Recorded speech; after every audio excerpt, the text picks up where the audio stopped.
Donc, on voit la première diapo. C'est parfait. Bon, ben bonjour tout le monde. Merci d'être au rendez-vous ce matin. Ça me fait bien plaisir. Je suis bien heureuse que Courtepointe Québec m'ait invitée à vous parler de ma passion, de ma démarche, de mon monde de Courtepointe à moi. Comme disait Chantal, oui, je suis à Drummondville. Je suis à Drummondville depuis maintenant 5 ans et c'est ici que j'ai mon atelier.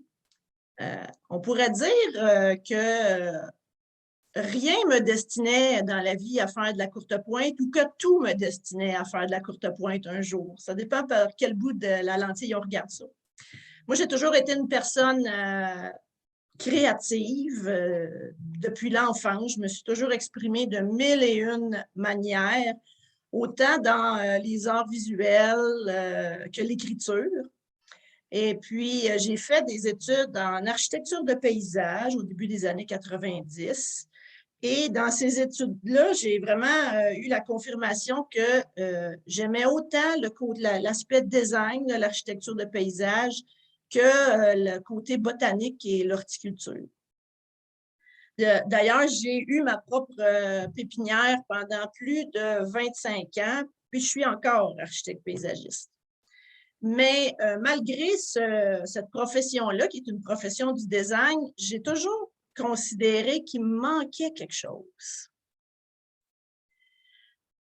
Mon tout premier contact avec la courte pointe, je l'ai eu dans mon enfance par le biais de la mère de ma meilleure amie qui s'appelait Colette.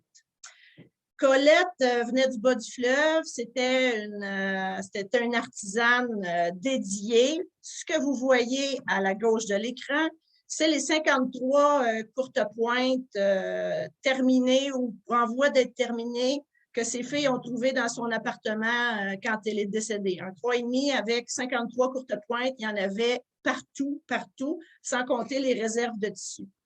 Mais curieusement, quand j'ai connu Colette dans mon enfance, je ne peux pas dire que j'avais un intérêt particulier pour la courte pointe. Dans ma tête, c'était du bricolage.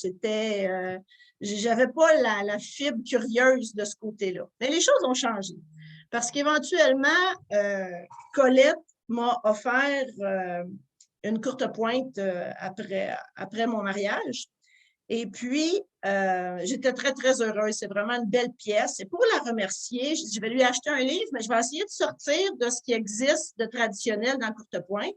Et par hasard, en allant sur Amazon, j'ai trouvé un des catalogues de l'exposition Quilt National. Et j'ai fait venir ça. Je ne savais pas trop qu'est-ce que ça allait avoir de l'air. Et ça a été une révélation. Pour moi, ça a été le coup de foudre avec la courte pointe contemporaine. Je me suis dit, oh mon Dieu, ça peut être ça de la courte pointe, comme c'est extraordinaire. À partir de là, j'ai dit, ben, moi aussi, je vais essayer. Alors, je vous présente humblement la toute première courte pointe que j'ai faite dans ma vie. C'est un petit truc de rien. On l'appelle pour la cage de Cosmos. Cosmos, c'était mon chien. Puis, c'était une petite courte pointe qui allait sur le dessus de la cage de mon chien. C'est du tissu acheté au Walmart. C'est un truc super simple, super rapide, mais drôle d'adon. Il y a quelques jours, vous savez, les souvenirs Facebook qui nous popent là, à chaque fois qu'on ouvre, là, ben, on m'a popé la cage de Cosmos, la courte pointe de la cage de Cosmos, en me disant ça fait 9 ans que vous avez mis ça sur Facebook. Et c'était écrit, en dessous, ce que j'avais écrit, c'était c'est ma première, mais c'est certainement pas ma dernière. Ça veut dire que j'étais déjà addict et je me souviens que j'envoyais des photos au fur et à mesure que j'avançais à ma meilleure amie en lui disant « Montre ça à ta mère, montre ça à ta mère ». Fait que c'est comme ça que j'ai commencé et vraiment, j'étais accrochée. Et puis, j'avais déjà le sens de « Ah, il faut montrer ça au monde ». Fait que même ma petite première courte pointe, on a fait de la mise en scène, on a pris des photos, on était prêts pour les médias sociaux. D'ailleurs, quand j'ai commencé, c'est pas mal l'époque où les médias sociaux commençaient à prendre beaucoup plus d'importance. Comme par exemple Pinterest, qu'on voit ici.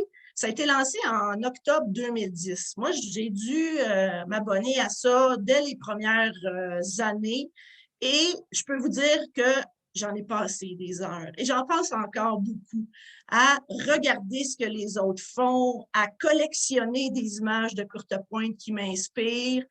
Et en fait, je dirais presque que ça m'inspirait un peu trop parce que là, je me suis mis à essayer un paquet d'affaires sans savoir si c'était facile ou pas. Ma deuxième courte pointe, soyez sans crainte, je ne vais pas vous parler de toutes mes courtes pointes une par une, mais je commence par quelques-unes juste pour vous montrer d'où je pars. Ma deuxième courte pointe, j'ai fait ça avec des paires de jeans usagés. J'avais même pas une bonne machine. J'ai failli brûler mon moteur en chemin, mais il y avait déjà cet aspect-là de réutiliser des matériaux post-consommation. Fait que vous voyez, j'étais sur ma table de cuisine. La photo qu'on voit à droite, on voit une balayeuse centrale. J'étais dans mon sous-sol. J'avais pas d'espace dédié à ça, mais j'aimais vraiment ça. Et cette courte pointe-là, elle était destinée, puis c'est à ça qu'elle a servi pendant de nombreuses années, à être le couvre-banquette de mon pick-up bleu. Ceux qui me connaissent savent que j'avais un vieux pick-up Ford que j'adorais. Et cette courte pointe-là, c'est devenu la banquette du pick-up. Mais je suis quand même assez fière parce qu'avec le recul, quand je la regarde, je la trouve encore belle, je la trouve graphique. Franchement, pour un truc que j'ai fait comme ça, rapidement, avec peu de connaissances et d'habilités, je suis encore assez fière de ça. Quand je vous dis que j'ai essayé plein d'affaires trop compliquées, ma troisième courte pointe, je me suis mis à faire des hexagones. Des hexagones cousus à machine, du piqué libre. Je sais, la photo est hyper mauvaise, mais j'ai plus cette courte pointe-là. Je n'ai que la photo, fait que je ne peux pas reprendre de photo. Fait que j'avais vraiment pas froid aux yeux, puis je m'amusais beaucoup à faire ces courtes pointes-là. À tel point que là, je me suis dit, il faut que je rencontre d'autres mondes qui font de la courte pointe à ma manière. Des trucs sans complexe, sans patron, avec une approche actuelle. Et puis, c'est là, à travers les médias sociaux, à travers le web, que j'ai fait la connaissance de deux femmes adorables que plusieurs de vous devez connaître. C'est Josée Carrier et Chinzia Aloka, qui sont les deux cofondatrices de la Guilde de courte pointe moderne de Montréal. À cette époque-là, j'ai commencé à fréquenter la Guilde, puis à cette époque-là, il y avait un salon courte pointe Québec qui se tenait au Collège André Grasset. Je pense que c'était la première année que ça se faisait à André Grasset. Et Chinzia donnait un atelier. Je me suis dit, je vais essayer de rencontrer ces gens-là. Et j'ai fait un petit atelier. Et là, c'est la première fois que je faisais un projet qui me faisait autant vibrer. Là, je suis vraiment tombée en amour avec les techniques d'improvisation qui sont pour moi une approche vraiment libératrice. Puis tellement en harmonie avec mon processus de création que j'étais vraiment là, en anglais, on appelle ça là, le flow state. Tu es absorbé dans ce que tu fais, tu ne vois pas le temps passer,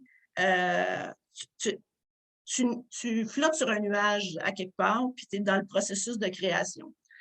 Quand j'ai compris que improviser pouvait être aussi agréable, je me suis dit, ça c'est clair, ça va faire partie de ma palette. En 2016, pour moi, ça a été une année très particulière. On peut dire que ma vie a pris un genre de tournure un peu rock'n'roll, en tout cas pour le moins inattendu. Parce que dans la même année, ma fille la plus jeune est partie en appartement pour le cégep. J'ai vendu mon entreprise que j'ai eue pendant 23 ans. J'ai divorcé de mon conjoint que j'avais depuis 26 ans. J'ai acheté une nouvelle maison à Drummondville. J'ai commencé une nouvelle job. Puis j'ai rencontré l'homme de ma vie. Fait que moi, 2016, ça a été une année rocambolesque. S'il y avait un astrologue qui avait fait une carte du ciel pour moi en 2016, c'est clair que les planètes y auraient été parfaitement alignées. Puis pour moi, tout allait dans la même direction. Pour moi, il était temps de faire le saut et de faire davantage de place à ma passion, qui était la courte pointe. Ce qui veut dire que quand j'ai acheté ma maison, je l'ai choisi en fonction d'avoir un atelier. Quand j'ai négocié mon nouveau contrat de travail, j'ai accepté de travailler seulement 3 jours par semaine parce que je voulais me donner une chance de vraiment faire de la courte pointe. Je me suis acheté une long arm, j'ai fait un site web. Bref, j'ai créé les conditions parfaites pour être capable de manger de la courte pointe à satiété. Et je voulais en faire, je voulais en vendre, je voulais exposer, puis ça a marché. Finalement, ça a marché. Il s'est écoulé à peu près 5 ans entre ma première courte pointe et ma première expo solo. Donc, si vous ne l'aviez pas encore remarqué, je vous annonce que je suis un peu du genre excessive. Est-ce qu'il y en a qui ont des questions, Chantal? Parce qu'on a oublié de le mentionner, mais... Vous pouvez remplir les questions dans la partie du bas. Ils sont habitués, j'ai oublié de le dire. C'est tranquille encore. C'est bon. Fait. Je ne suis pas venue à faire de la courte pointe parce que je me cherchais un hobby. Moi, je suis vraiment arrivée à la courte pointe parce que je me cherchais un médium d'expression et que celui-là correspondait parfaitement à mes valeurs artistiques. Dans la courte pointe, il y a tout ce que vous voyez là. Puis ça, c'est des choses qui sont importantes pour moi en création. On parle de patrimoine, on parle de transmission de ce patrimoine-là, on parle de recyclage, on parle de mémoire, on parle à la fois d'agilité, mais à la fois de simplicité, comme quoi toutes les approches sont possibles. On peut faire de la courte pointe, même si on n'a pas beaucoup de talent, puis il y a des gens qui ont des talents complètement fous qui font de la courte pointe. Et ces gens-là peuvent partager leur passion. Il y a l'idée du don de soi, du partage, de la transmission, comme je vous disais. Ce sont toutes des valeurs qui, pour moi, sont importantes en création. Avant de vous présenter plus en détail certaines de mes œuvres et de ma démarche, bien justement, qui dit pratique artistique, dit démarche artistique. Fait qu'il a fallu que j'en vienne à être capable de pointer qu'est-ce qui est important pour moi dans ce processus-là. Fait que je vous présente ça. C'est sûr que le plus grand défi, des fois, on sait ce qu'on aime, on sait ce qui est important, mais ce qui est difficile, c'est de le communiquer à travers nos créations. Fait que moi, comme les grands thèmes que je me donne tout le temps, il y a la question d'actualiser le patrimoine. On est dans un médium où il y a beaucoup d'histoires derrière nous, il y a un patrimoine, il y a une transmission, si on veut faire du traditionnel, tout est en place, mais quand je vous parlais de liberté, c'est que ce médium-là, il permet aussi d'aller plus loin, d'actualiser ce patrimoine-là, de le faire progresser. Autre chose qui est bien important pour moi, c'est la question de récupération et de valorisation. Je vais vous montrer des trucs que je fais très bientôt, puis vous allez voir que l'aspect récupération est important dans mon travail. J'essaie d'acheter le moins possible de tissu neuf. J'essaie de récupérer et j'essaie de valoriser, même dans certains cas, des choses qui sont destinées pour les poubelles ou qui n'ont pas d'avenir. Et puis pour moi, l'aspect narratif, de raconter des choses par le biais de la courte pointe, de faire vivre des émotions ou de rendre hommage, c'est des choses qui sont importantes dans ma pratique. Quand je dis d'actualiser le patrimoine, bien pour moi, ça veut dire respecter la courte pointe. Moi, je fais de la courte pointe qui a 3 couches, un dessus, un dessous, du molleton. Je respecte ça. Je m'inspire, par contre, de la tradition.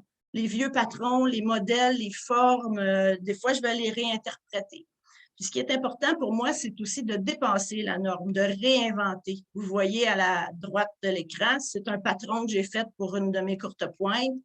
C'est un truc un peu audacieux, mais c'est vraiment de prendre les manières d'être de la courte pointe puis de les amener ailleurs, les amener plus loin. Recycler, valoriser, comme je vous disais, ça fait partie de mes valeurs. Je suis tombée sur des statistiques à un moment donné qui expliquent la quantité de tissu qu'une personne jette en moyenne au Québec. C'est comme 12 kilos, donc 25 livres de tissu que les gens mettent à la poubelle à chaque année. Donc, c'est important de court-circuiter ce passage-là trop facile là, vers les déchets. Fait que je fais une grosse place, oui, aux jeans. Je fais une place à des matériaux moins conventionnels. Ce que vous voyez dans le milieu, tantôt, je vais vous en parler. Puis, j'aime aussi beaucoup tout ce qui est courte pointe commémorative. Donc, travailler avec les vêtements d'une personne disparue ou travailler avec des vêtements qui racontent le passage, par exemple, de l'enfance, de l'adolescence, comme le T-shirt que vous voyez là, ben c'était à ma fille, puis ça fait partie d'une de ses courtes pointes maintenant. Et finalement, l'aspect raconter, rendre hommage, c'est aussi quelque chose que j'essaie de véhiculer dans chacun de mes projets. On voit un oiseau ici, vous allez voir, je travaille beaucoup en m'inspirant de la nature. Donc, les formes, les couleurs, je vais chercher beaucoup d'inspiration là-dedans.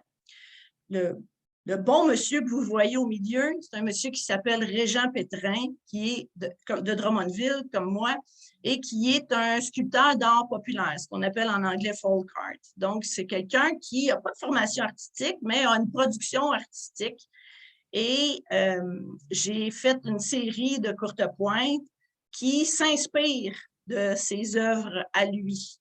Fait que j'espère qu'un jour, j'aurai la chance d'exposer avec lui. Mais il y a un univers qui est très coloré, puis je suis bien, bien contente de rendre hommage à sa production en faisant ça. Sinon, raconter, bien, vous voyez à la droite, il y a une drôle de carte de bingo. Et ça, c'est pour vous parler d'une courte pointe que j'ai faite qui s'appelle Roadkill Bingo. Le Roadkill Bingo, aux États-Unis, c'est un jeu un peu, disons, macabre, qui est à la moitié une joke, puis à moitié une affaire qui existe pour vrai, où on s'achète une carte de Roadkill Bingo dans une station-service ou un dépanneur, puis à chaque fois qu'on voit une moufette écrasée, un lapin écrasé, un chevreuil frappé sur le bord de la route, bien, on peut poinçonner notre carte de bingo. Moi, j'ai toujours été vraiment très touchée à chaque fois que je voyais des animaux qui se faisaient frapper sur le bord de la route. C'est quelque chose qui me faisait mal. Puis j'avais envie d'en parler. Ça fait longtemps que j'ai envie d'en parler. Je pensais que ça passerait par l'écriture. À un moment donné, je disais, je vais écrire une histoire de camionneur, tout ça.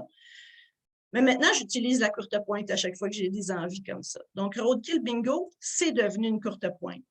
Ça raconte cette pratique-là que je trouve immonde, mais en même temps, ça la traite avec un peu d'humour. Puis vous voyez, le patron qui apparaît à l'écran, c'est, on peut l'appeler le Snake Trail ou le Drunkard's Trail, et c'est un patron traditionnel.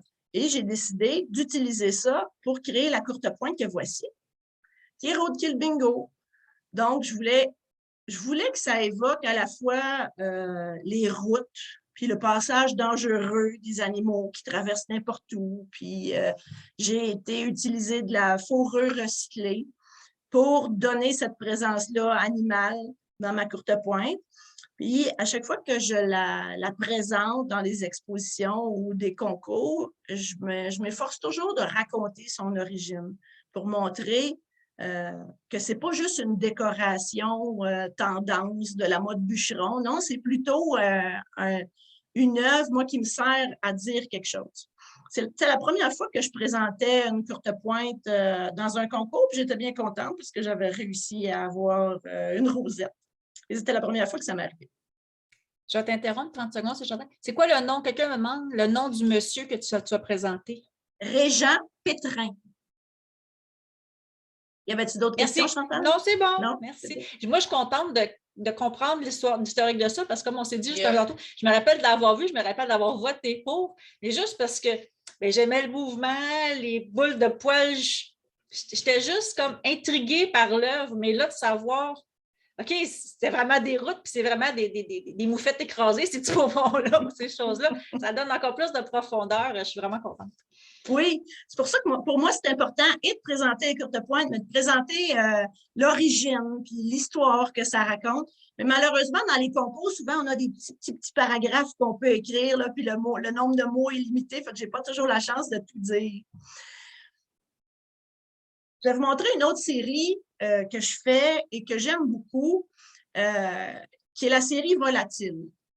Je vous l'ai dit, j'ai une formation d'architecture de paysage. Donc, je travaille beaucoup avec les plantes. Et le monde des plantes, c'est beaucoup un monde où ça parle latin. Les plantes ont des noms latins pour qu'on parvienne à se reconnaître partout dans le monde avec les espèces végétales. Et j'ai comme gardé ça avec moi parce que volatile, ça veut tout simplement... Oui, on a le mot volatile en français, mais volatile, ça veut dire oiseau en latin. Fait que ma série Volatile, c'est un hommage aux oiseaux. Fait que la première courte pointe que j'ai faite dans la série Volatile était inspirée du colibri, de l'oiseau. Et je ne voulais pas faire une courte pointe représentative, je voulais plutôt faire une courte pointe évocatrice.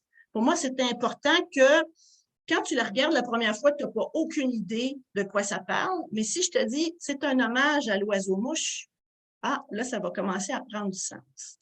Fait que pour avoir ce pouvoir d'évocation-là, je me suis mis à déconstruire. Et ça, c'est un peu le processus qui mène à la création d'une courte pointe de la série Volatile. Vous voyez, au tout début, j'ai fait une petite maquette en carton, puis découpée, recollée, puis je voulais voir comment c'est possible de partir avec des lisières de tissu et en les assemblant, en les redécoupant, en les réassemblant, en les redécoupant, arriver à quelque chose qui est agréable à regarder sans pour autant que tu saches tout de suite de quoi ça parle ou qu'est-ce que c'est. Donc, c'est toutes des étapes que je fais comme ça, en commençant d'abord par faire une espèce d'analyse de couleurs. Je vais chercher c'est quoi exactement les couleurs qu'on voit dans les photos. Il y a des petites applications formidables sur le web qui nous traduisent ça en coton Kona. On peut aller chercher plein d'informations comme ça pour rendre justesse aux couleurs. Et ça donne des choses comme ça. Ça, c'est ma courte pointe colibri. Donc, c'était une toute petite courte pointe. Ils ne sont jamais super grandes, ces courtes pointes-là que je fais. Ils font peut-être 2 pieds par 2 pieds. Et c'est un hommage à cet oiseau-là, de la façon dont il miroite, de la façon que ses couleurs sont déployées. Puis, j'en ai décliné une série d'oiseaux comme ça. J'ai fait Chickadee, qui est la mésange à tête noire. J'ai fait aussi une courte pointe qui s'appelle Cardinal. Donc, c'était en hommage à l'oiseau rouge qu'on aime tant voir dans nos mangeoires. Et puis, j'en ai fait une un peu plus sombre, un peu plus weird, qui s'appelle Urubu. Urubu, c'est les fameux vautours à tête rouge qu'on voit l'été planer au-dessus des routes parce qu'il y a un roadkill, justement, parce qu'il y a un animal qui s'est fait frapper. Et je suis allée chercher toutes les couleurs qu'il y avait à travers ça, mais j'ai aussi joué la carte du recyclage parce que ce que vous voyez en rouge, en fait, c'est un ancien jacket en Suède qui appartenait à ma mère. Et en utilisant le Suède, mais du côté cuir, j'ai été chercher l'espèce de texture que la tête de l'oiseau urubu a, une espèce de tête chauve, toute rouge. Donc, urubu rend hommage à cet oiseau-là, ou en tout cas évoque cet oiseau-là. Puis, je suis très heureuse parce que cette courte pointe-là, elle a été sélectionnée pour faire partie de l'exposition Fur Fangs, Feather and Fins, qui est en fait une exposition dédiée aux animaux sauvages et qui est organisée par la SACA. Donc, dernièrement, j'ai envoyé ma carte pointe et elle part jusqu'en 2025 avec la SACA pour faire des expositions itinérantes. La première est en Arizona. Puis après ça, elle va être présentée dans d'autres institutions, d'autres musées. Elle va me revenir seulement en 2025. À moins qu'elle soit vendue en chemin, c'est une possibilité.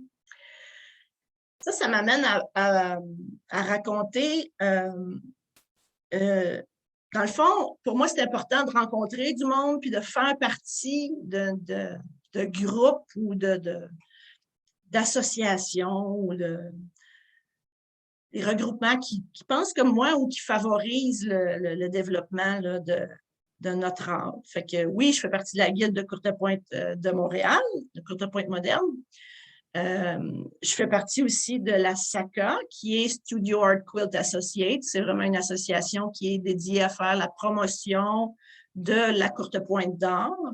Je fais partie d'une coopérative d'artistes ici à Drummondville qui s'appelle Axar, grâce à qui j'ai pu exposer à plusieurs reprises.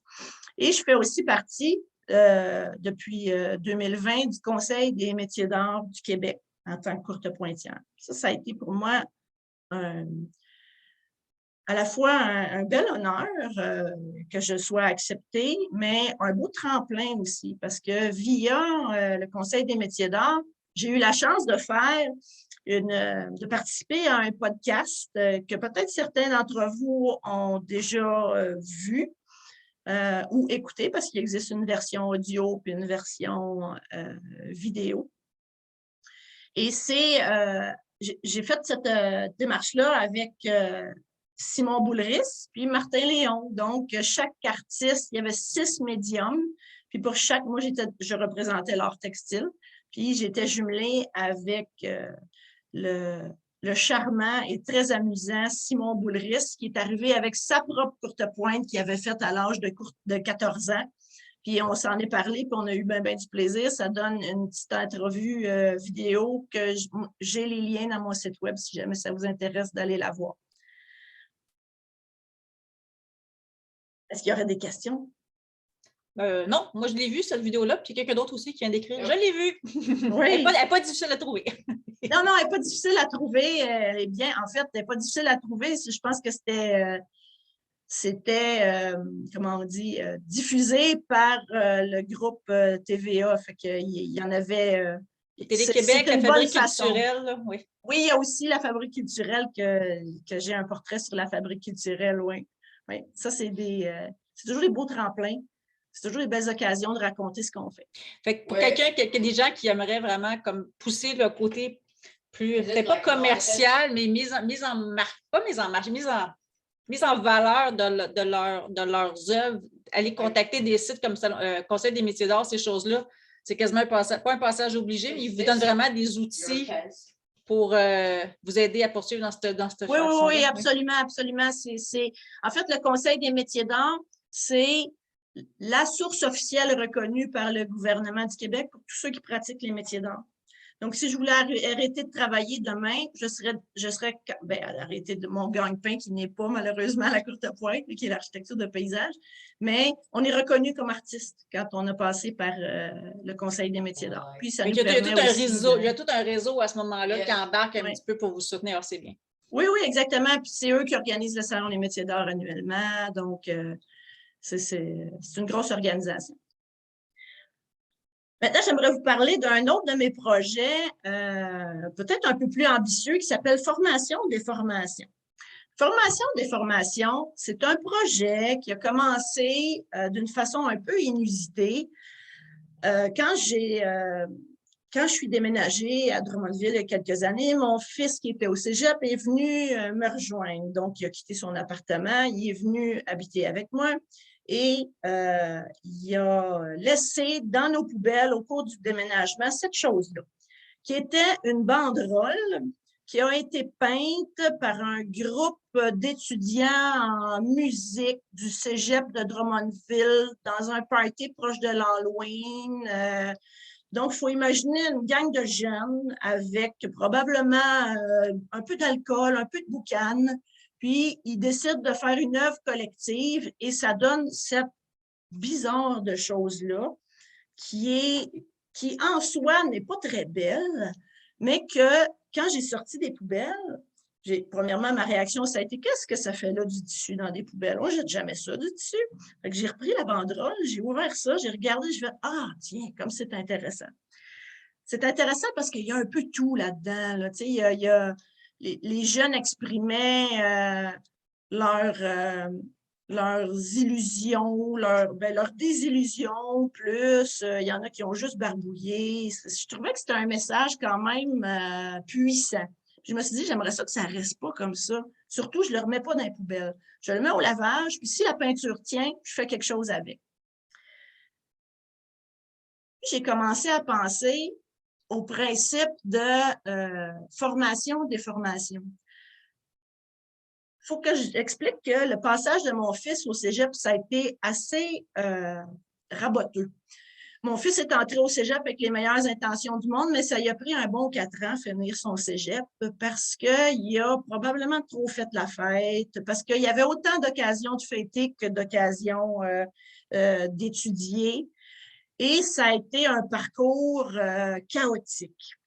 Donc, il rentrait là pour être formé, mais à quelque part, je trouvais qu'il s'était déformé pas mal en chemin. Fait que je me suis dit, ça serait le fun si, en plus d'utiliser cette banderole-là, on était capable d'expliquer ça, la formation, la déformation, le principe qu'il y a eu du chaos. Fait que je suis partie avec l'idée, comme vous voyez, d'une pièce qui change de forme.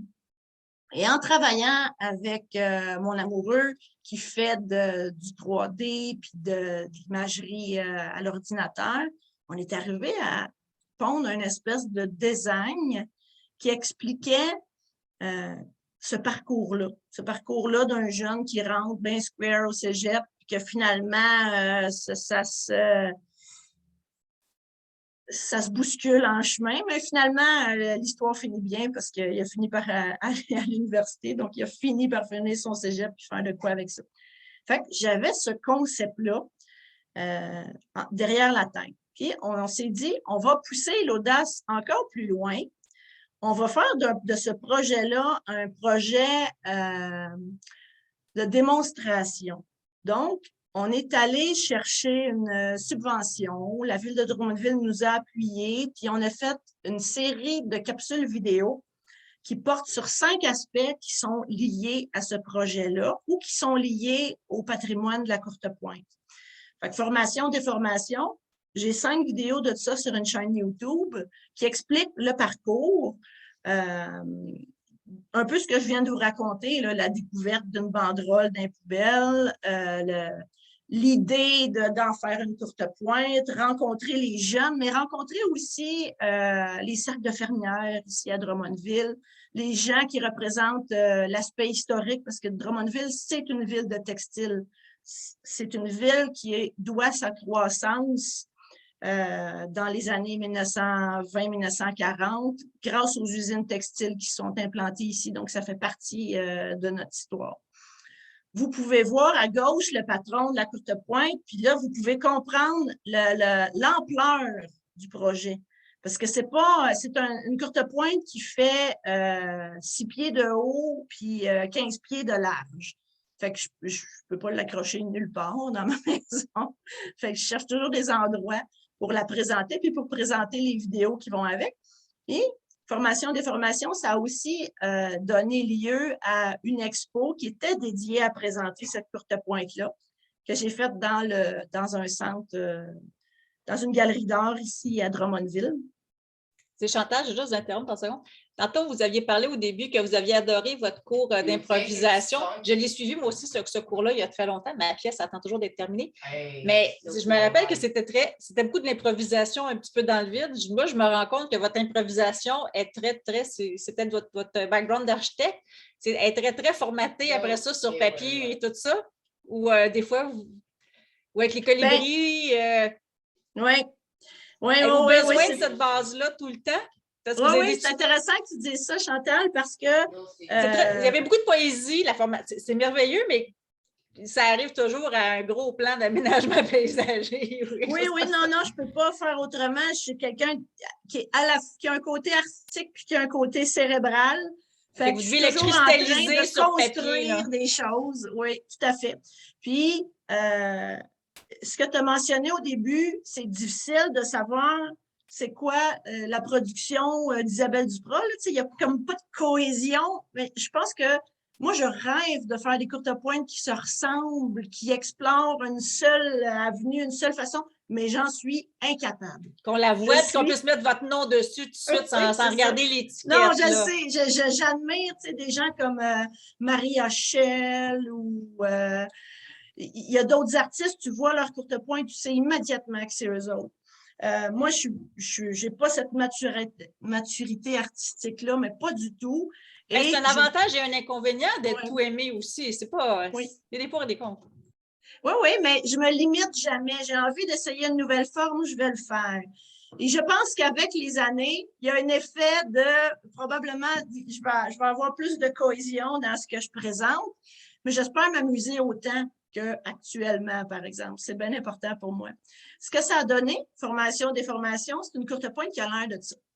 C'est une courte pointe qui est moitié jeans, moitié banderole des étudiants.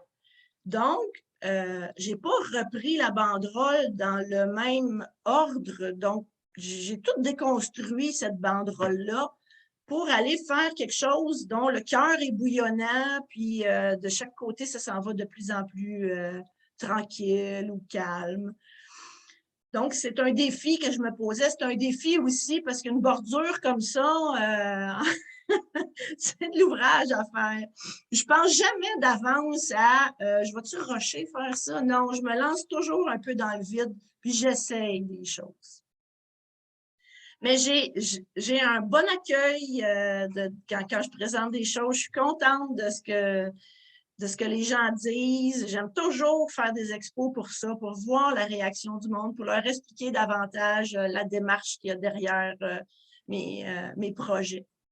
Parce que si je peux faire un commentaire, j'ai regardé moi rapidement les vidéos d'explication de celui-là, là, les 5 capsules, je n'ai regardé une en particulier qui était le piquage, puis une où est-ce que vous découpiez les pièces. Je veux dire, tout est à l'équerre, malgré que c'est tout des angles. Là, je veux dire, c'est pas collé, construit vite. Là, je veux dire, il y a un grand souci de précision dans l'assemblage, malgré que ça a l'air d'être un peu n'importe quoi. Là. Oui, c'est ça. Non, c'est vrai. En fait, il y a des choses que je fais qui sont vraiment plus improvisées, mais ceux que je vous présente aujourd'hui, c'est comme une construction qui mène à quelque chose qui a l'air éclaté, mais c'est une construction. Tout à fait. Qui respecte tous les codes de la courte pointe, comme vous dites, vos angles y arrivent, je veux dire, c'est ça. Oui. Puis je travaille avec toujours trois couches, comme cette courte pointe-là, c'est un assemblage. Il y a un molleton au milieu, puis elle a été piquée sur une machine long arm, donc puis il y a une bordure. Fait que, ça respecte toutes les règles, mais j'essaie d'aller un petit peu plus loin dans ma réflexion puis dans mes projets. Elle a été exposée pendant quelques mois à la bibliothèque de Drummondville. Puis ce que vous voyez à l'arrière, c'est justement les capsules vidéo qui étaient diffusées en même temps. C'est un projet qui a subi le sort de la pandémie parce que il était destiné à être présenté dans d'autres galeries, d'autres événements. Et puis, malheureusement, la pandémie est arrivée, puis elle est restée presque 6 mois accrochée dans une bibliothèque vide. Ici, à Drummondville, je la regardais quand je passais à côté de la bibliothèque. Mais là, elle reprend du chemin. Là. Il y a des possibilités pour elle pour s'illustrer encore ailleurs. Quelqu'un me demande, je vais interrompre 30 secondes. Quelqu'un me demande est-ce que c'est fait au paper piecing? Puis comment traitez-vous? Non, okay. c'est pas fait, c'est pas du paper piecing ça fait du parce papier, que mon plan est tout découpé. Fait que ça ressemble plus à du English paper piecing géant. Parce que c'est tout numéroté, là. Oui, tout était numéroté, puis oui, c'est ça. Très construit, même si ça donne un résultat éclaté. J'ai une autre question que je ne comprends pas trop. Comment traitez-vous les endos? Ouais, quand on fait une grande pièce comme ça, là, je veux dire, c'est pas juste un sac de molleton, ça. Il y a un défi, j'imagine, à jouer avec des pièces gigantesques. Ben oui, il y a le défi. Il y a le défi de trouver les matériaux qui conviennent. Puis, mais j'ai été chanceuse. J'ai vraiment un ange gardien, moi, dans mon parcours, parce que je vous ai parlé de Colette, qui était la mère de ma meilleure amie. Colette a continué à faire de la courte pointe. Elle a fait de la courte pointe pendant une 50aine d'années, Colette. Et quand elle est décédée, elle a demandé à ses filles, avant de mourir, de me donner l'entièreté de sa collection de tissus et son matériel. Je pourrais presque dire que Colette était une amasseuse compulsive. Fait que je me suis ramassée avec des tonnes et des tonnes et des tonnes de tissus et des tonnes de molletons aussi. Des sacs déjà achetés. Donc, c'est comme si j'avais un bienfaiteur qui m'avait fourni plein de matériel pour pouvoir produire. Et je travaille beaucoup avec les tissus de Colette. D'ailleurs, j'ai fait la plus récente courte pointe que j'ai faite, une des plus récentes. On la voit derrière moi ici. Elle est avec des tissus saumon, rose, tout ça. Elle s'appelle Colette. C'est une courte pointe que j'ai faite en hommage à la mère de ma meilleure amie. Et il y a là-dedans un pantalon rose saumon qu'elle portait continuellement et qui s'est ramassé dans les piles de tissus dont j'ai hérité. Fait que je l'ai utilisé, je l'ai intégré dans la courte pointe. C'est très bon. Ce que vous voyez ici, bon, c'est les 5 capsules vidéo. Donc, vous pouvez voir, ça parle de la genèse, ça parle du patrimoine de la courte pointe, ça explique comment j'ai conçu ce projet-là. Ça explique comment on l'a fabriqué, puis à la fin, toute l'idée de diffuser ça. Donc, s'il y en a qui sont curieux, vous pouvez aller voir là, la chaîne YouTube. Je vous présente une autre série de courte pointe. Bien que je fasse des trucs un peu disparates et éclectiques, j'essaie quand même de ramener du sens ou de la cohésion dans ce que je fais en faisant ce que j'appelle des séries. La série volatile, c'en est une. Ça s'appelle Blue di Genova. Blue di Genova, ça, c'est l'origine du blue jeans. En fait, l'expression blue jeans, ça vient du tissu bleu qui provenait de Gênes, en Italie. Et Blue di Genova est devenu Blue Jean à travers le temps. Donc, c'est l'historique derrière le jeans. Fait que ce sont toutes des courtes pointes qui jouent avec le bon vieux jeans.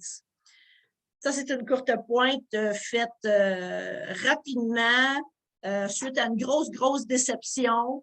Et puis, j'ai eu absolument besoin de créer quelque chose à partir de ça. Fait que je peux vous dire que j'ai fait des petits carrés, puis du 9 patch, tout ça en pleurant ma vie. Puis, je l'ai piqué ensuite avec un espèce de motif japonais. J'ai beaucoup d'estime pour les tissus japonais et l'art textile japonais. Si un jour j'ai une chance, je vais certainement aller à Tokyo à l'exposition annuelle où là, il y a probablement les courtes pointes les plus chronophages, je dirais, au monde, c'est-à-dire les courtes pointes qui prennent le plus de temps à réaliser. Il y a des milliers d'heures mis dans certains projets par les dames au Japon et c'est vraiment extraordinaire. J'ai une question pour vous.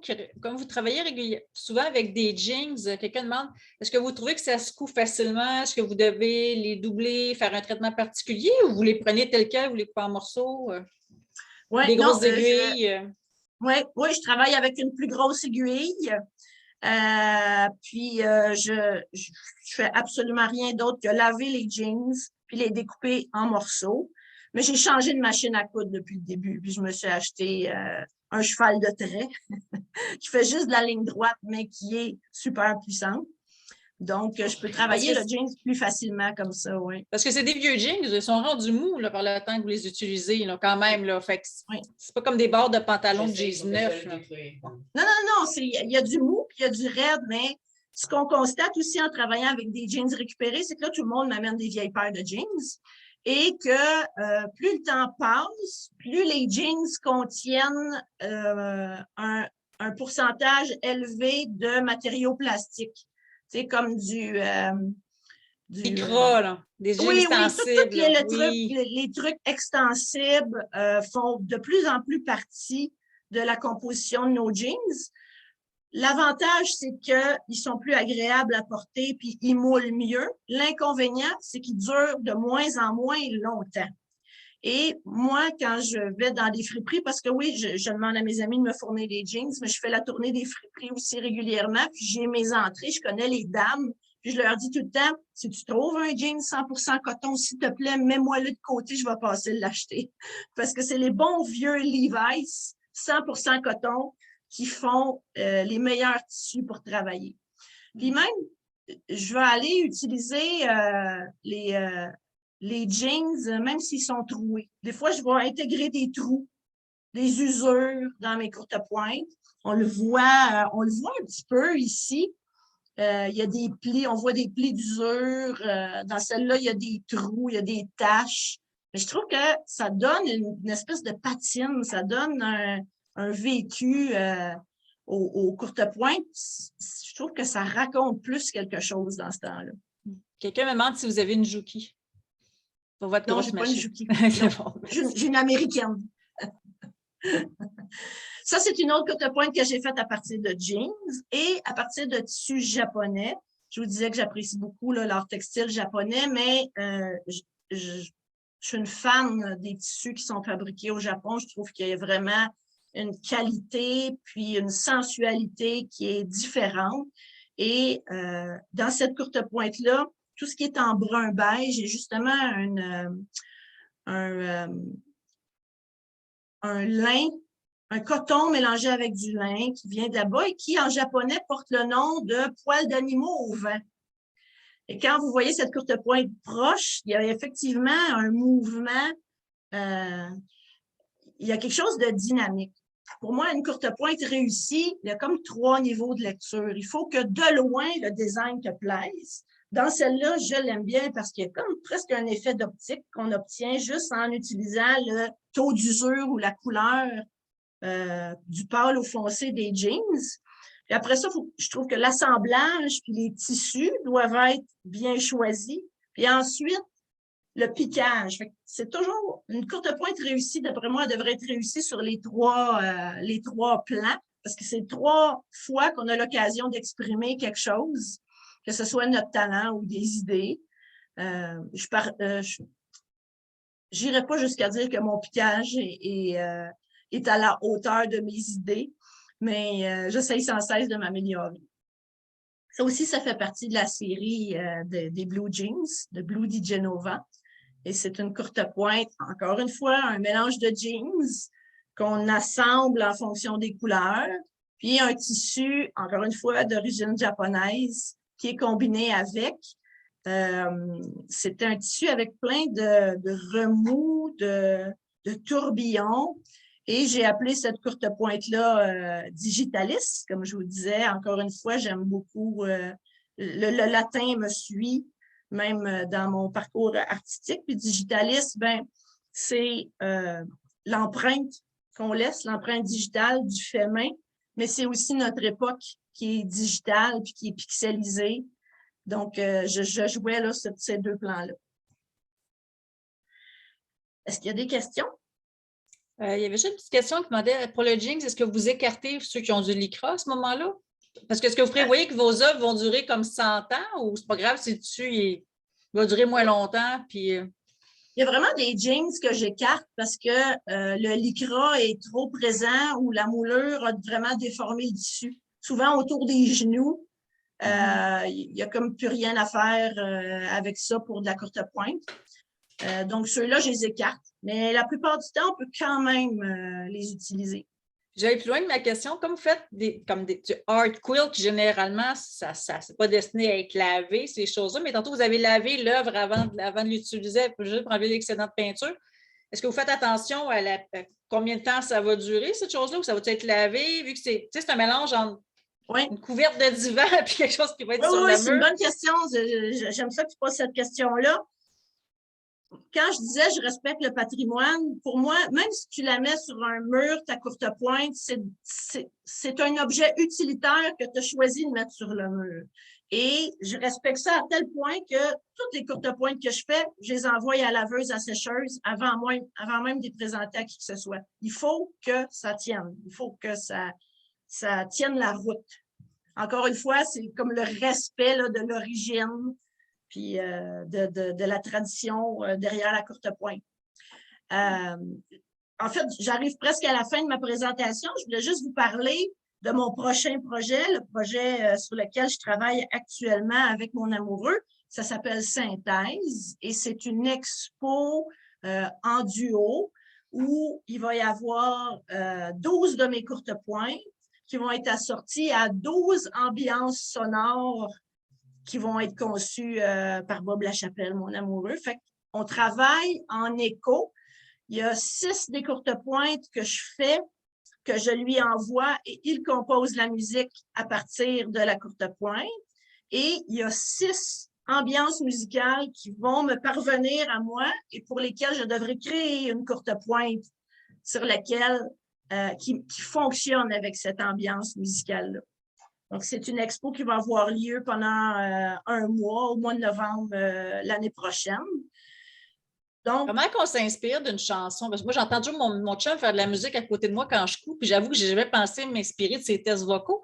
Mais comment qu'on s'absorbe avec ça? Vous fermez les yeux, vous écoutez, vous voyez quelle forme ou quelle couleur ou quelle chaleur ça vous gêne. Je sais pas, c'est quoi le processus artistique de la musique? Dans la courte pointe, dans les conceptions graphiques puis le visuel qu'on fait, il y a beaucoup d'éléments répétitifs. Puis ça, c'est le propre du rythme. Le rythme, c'est quelque chose qui est répétitif et ça existe et dans la musique et dans la composition des courtes pointes. Effectivement, il y a un défi à ce niveau-là. Puis c'est là où j'espère qu'il va y avoir vraiment un phénomène qui fait que quand tu mets le casque d'écoute puis tu regardes la courte pointe, tu fais ah oui, ça va bien ensemble, c'est vrai, je le comprends. C'est celle-là, puis c'est pas une autre. Là. Oui, exactement. Okay. C'est ce niveau de défi-là qu'on s'est lancé, mon chum puis moi. Puis, voyez-vous, derrière moi, il y a un truc avec un tourbillon, là. Oui, comme un vieux speaker. Là. Oui, comme un vieux speaker. Ça s'en va dans son studio. Puis, il va créer quelque chose à partir de ça prochainement. Oui. Je le vois dans le sens du visuel vers la musique, mais c'est peut-être parce qu'on n'est pas musicien. Généralement, les gens qui font de la courte pointe, c'est l'autre sens qui est plus difficile à visualiser. Je n'ai pas fait de création encore à partir de sa musique, mais je sais que ça va représenter un défi. Je me dépêche d'en faire 6 pour qu'il fasse de la musique. Puis après ça, le reste de l'année, je vais prendre mon temps pour me préparer puis faire des choses qui vont répondre à la musique qu'il va avoir créée. Puis c'est pas juste de la musique. Bob, il fait de la conception sonore qui est de l'ambiance. Donc, des fois, ça va être des choses qui vont être très surprenantes. Il peut enregistrer des sons puis mettre ça. Donc, dans le fond, on s'est cherché un projet pour lequel on pouvait combiner nos passions artistiques de part et d'autre. Puis, s'il y a une chose qui est continue dans ma démarche, c'est toujours dans le processus de création. Je cherche toujours à bâtir quelque chose. Quand je fais une courte pointe, comme je disais, l'aspect narratif, c'est important. Il faut que ça raconte, il faut qu'il y ait quelque chose qui vienne soutenir chacun de mes projets. Je vous ai laissé mes différents médias sociaux. S'il y en a qui veulent aller voir, je suis sur Facebook, sur Instagram, sur Pinterest. Je ne suis pas une très bonne Instagrammeuse ou je n'ai pas une discipline très continue de publier. Mais si vous vous intéressez à mon travail, c'est quand même la place à aller voir pour savoir c'est quoi mon dernier projet, c'est quoi ma prochaine expo, qu'est-ce qui se passe pour moi. Je fais passer ça là, dans mes médias sociaux. Puis j'ai un site web qui est quand même assez étoffé. Puis toutes ces histoires-là sont racontées aussi dans le site web. Nous, on va essayer, puis Courte Pointe Québec va essayer de ne pas oublier de rappeler sur notre site votre exposition qu'il y a eu à Drummondville en novembre. J'ai un long message à vous lire de Beverly. Très intéressant votre parcours. Ça ne ressemble pas du tout à la façon dont moi je m'inspire en courte pointe, mais c'est magnifique. Le Québec est riche de grandes courtes pointières. Et puis bon, merci à nous de vous permettre de tout mettre en valeur. Comment l'expo sera montée une courte pointe et un univers sonore dans une salle séparée? Ouais, l'exposition avec le son, ça va être quoi? Les écouteurs à côté de la pièce? Comment ils vont monter ça de cette façon-là? Oui, bien, en fait, on est en train de développer le procédé, mais en gros, chaque courte pointe va avoir un espèce de code QR, très à la mode par les temps qui courent. Mais le code QR, cette fois-là, va servir à faire jouer une chanson qui est entreposée dans la magie du web. Là. Ah, c'est merveilleux, ça. Je me souviens d'ailleurs d'avoir vu à l'exposition, je pense que c'est 2018 à Grasset, il y a quelqu'un qui avait proposé une courte pointe en code QR. Et ça m'avait jeté à terre. C'était un géant code QR en courte pointe, puis il fonctionnait. On pouvait aller voir le site web de la personne. J'ai oublié son nom. Si jamais vous la connaissez, puis vous pouvez me dire son nom, j'aimerais vraiment ça le savoir. Est-ce qu'il y a des gens qui ont des questions? C'est le temps. Peut-être, Isabelle, si vous ouvrez l'onglet discussion, vous allez voir des choses apparaître, des gens qui vous donnent des beaux mots, puis dans les questions et réponses aussi. Tout le monde a beaucoup aimé la présentation et d'avoir été très inspiré. Je n'ai pas d'autres questions. Merci de nous parler de vos démarches. Je partage le souci de récupération et recyclage. Je trouve vos œuvres inspirantes. Je vais vous dire merci. J'ai hâté votre partage d'écran. Moi, j'ai une petite question pour Isabelle. Oui, Isabelle te parlait beaucoup de patrimoine, mais est-ce que tes contrepoints sont enregistrés? Non, pas fine, hein? Je ne l'ai pas fait. Ouais. Ah! Non, c'est une bonne intervention, Louise. Non. Puis pourtant, je suis toujours en train d'aller voir sur le répertoire à Concordia, puis j'en parle à d'autres mondes, puis non, c'est un cordonnier mal chaussé. Ouais. Ça m'incite à changer ça. Oui, puis écoute, je trouve ça tellement important parce que tu fais des choses quand même différentes, puis tu marques le patrimoine quand même, là. J'en prends bonne note. Merci. Il y a un bravo ma blonde qui vient d'apparaître dans les commentaires. Je pense que vous savez ça. De bonne Merci. Merci Isabelle, c'était super ta présentation, vraiment. Merci beaucoup. Merci beaucoup. J'ai hâte, moi, de voir tout le monde. On se croise les doigts en octobre prochain. Oui, on va espérer que vous allez avoir quelque chose pour nous. Je sais que la murale avait été proposée, parce qu'on verra ce qu'on réussit à faire. Oui, on devait l'avoir au Salon des vins, effectivement. Oui, ça fait partie des déceptions pandémiques, oui. Oui. Je vous remercie tout le monde. Merci d'avoir été avec nous ce matin. Et puis, merci beaucoup, Isabelle, d'avoir accepté notre offre. Merci d'avoir pensé à moi. Merci beaucoup. Au revoir. Au revoir. Merci infiniment. Bye.